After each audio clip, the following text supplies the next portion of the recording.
I remember being a young girl and hearing about a lady down the street who was crazy. She was said to be a real freak. She was indeed freaky, and I was warned to stay away from her. She was given to fits, yelled and screamed at bugs all the time. I remember seeing her have a conversation with a bunch of bees one day that just scared the heck out of me. She was given to fits. She was full of hatred for cats. She loved dogs, but she didn't like cats at all. She was always cussing them out, pushing them out of her yard and chasing them with brooms. And as she walked up the street to go about her errands, she was often seen talking to an imaginary friend or enemy. However, she was struck or cursed for the day. One day, the crazy lady came to our church, and I was frozen with fear because I didn't know what to do about her. I was told to stay away from her. I was told to leave her alone. I was told that she was crazy and that I shouldn't have anything to do with her. But I didn't know what to say, or I didn't know what to do, and I thought maybe the best thing I could do was just hide in the bathroom until she disappeared and went home and spent some time with her invisible friends and yelled and screamed at the bees some more. While it's true, she was an oddball and possessed the most peculiar ways. She was, in fact, a pathetic person seeking love, honor, and acceptance, and that brought me to a stage of pity as I watched her beg people to like her, to accept her, and to simply be kind to her. The world is full of diversity. No two people are the same. We're all different, full of diversity, full of all kinds of bizarre differences. I've always held on to the analogy about the snowflake and how no two snowflakes are the same. It's the same way with people. We are unique, some of us more unique than the others. And if crazy or freaky is a part of that uniqueness, we simply need to accept our peculiarities and move on. I remember feeling like a freak in grammar school because I was left-handed. According to the kids in my class, I was a freak because I was different. I was embarrassed and did not want to be made fun of, so I started practicing how to write with my right hand. My teacher got a little perturbed because she couldn't understand the thing I was trying to write. And I started getting big old fat F's all over the place because nobody could understand what was going on with what I was writing. But it was better than being made fun of and being laughed at and being called a freak.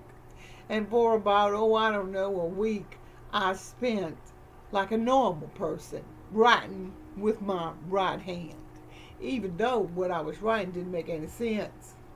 I was so discouraged and defeated when I got home from a day on the baseball field because I forgot about having to be right-handed, and I batted left-handed.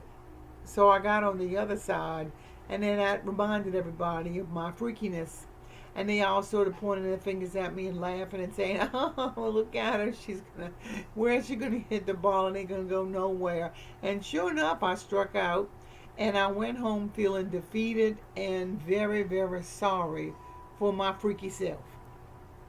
I laid on my bed and I cried and I cried and I cried. And my daddy came in and wanted to know what was wrong with me. And I told him. And he gave me a speech.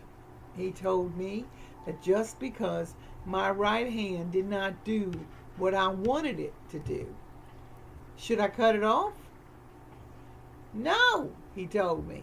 You keep it because sooner or later you're going to need that right hand. Let your left hand do what it wants to do naturally, and the right hand will jump in when it needs to. Simple advice. Real simple. My dad was a simple man, but in a lot of ways, he showed a lot of wisdom. When he told me that, what was really important and stuck with me for the rest of my life was this statement that he made before walking out of my room. He said, just because you're different doesn't necessarily mean it's a bad thing. He said, sometimes it's the very thing that separates you from the rest that sends you out to greatness. I discovered in time that being left-handed did not make me a freak. In fact, it made me special and added to my uniqueness. I discovered that most creative people are left-handed because we deal more with the left side of our brain, which is our creative side. And I learned in years that followed that I was a creative creature. And my father was right. Many people feel freaky for many reasons. It may be a matter of size, situation, family, a disability, or simply the way you think. I mean, an 11-year-old girl came to me yesterday at the thrift store and sat down in a chair and started to talk to me. I think it was God's intervention. I think I was meant to meet this child, and she told me so after our conversation was over.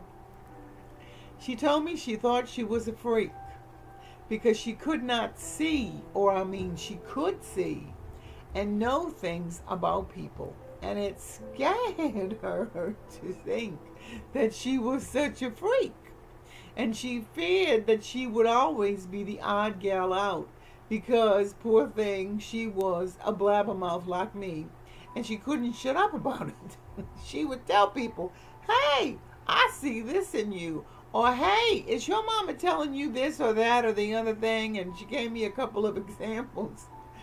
And it was freaking her friends out, and they were considering her to be a freak, or what she called a stalker.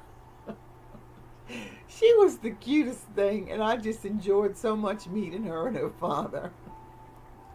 I told her that being different wasn't necessarily a curse, and in many ways it could be a blessing.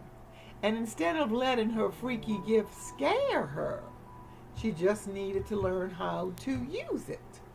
And as hard as I know it must be for her, because I know it's hard for me, she should maybe keep her mouth shut about it and not tell so many people so many things. Just keep things to yourself until the time is right, and you can use those special feelings to help other people realize what they need to realize, and to help her realize what people were ready to receive what she had to tell them. I get emails and messages all the time from people who see themselves as freaks, monsters, mutants. Why? Because of a weight problem. Not all are morbidly obese. Some are just 20, maybe 30 pounds overweight. But when they look in the mirror, they see a freak. Some set their sights on goals that cannot be accomplished, and this is what puts them in the category of being a freak. I can never do anything right. No matter how I try, I can never accomplish nothing. I always fail. Curly or frizzy hair, spotted skin, big ears, big noses, too short, too tall. All of these things make many people feel like they are a part of the kingdom of freakdom. The truth is, we live in a world full of diversity, and we are not, no matter how many times we choose to quest for it, like the supermodel or the muscle-bound buddies on TV or at the movies. We are simply who we are, with high points, low points, pros and cons, and trying to strive to be better with each given day. Do we design our lives according to the expectations of others? Do we allow their opinions to define us? We shouldn't. We should learn to accept ourselves with all of our good points, as well as the quirky, the bizarre, the weird, the freaky, and learn to accept who we are. And if perchance there be something that we are unhappy with, we should not condemn ourselves or banish our freakiness into the desert or wilderness. We should simply see it as a challenge and begin to work on the possibility of improvement. People are simple. We are ordinary. We are strange. We are shy. We are different. We are difficult. We are odd. We are weird. We are unusual. We are supposed to be that way. We are weak. We are strong. We are right. We are wrong. It doesn't matter how hard we try. We will never achieve the measure of perfection found in fairy tales and modern magazines. The closest we can get to perfect is by striving to be the best that we can be. And nobody has a right to have a problem with that.